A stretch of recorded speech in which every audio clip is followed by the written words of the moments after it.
I'm Vincent Castiglia, and I work in unusual media. I paint in human blood, exclusively.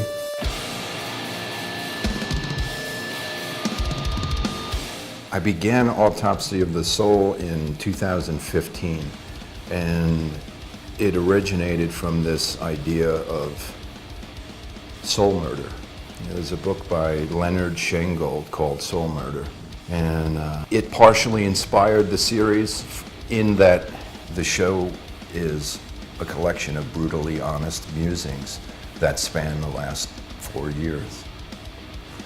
And it encapsulates my own sort of thoughts about consciousness and what happens when we die.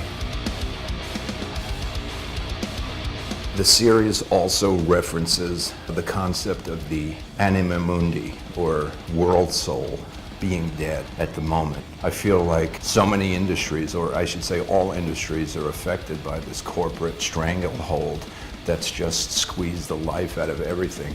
You look at film, you look at music, and there's this formula and soullessness to everything.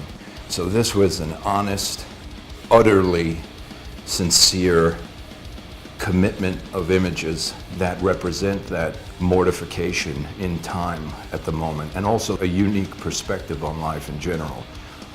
I don't focus on death because I'm in lust with it. It's more of confronting life in all of its parts, in its harrowing nature and also in its beautiful nature. So there's a mix of concepts running through the body of work.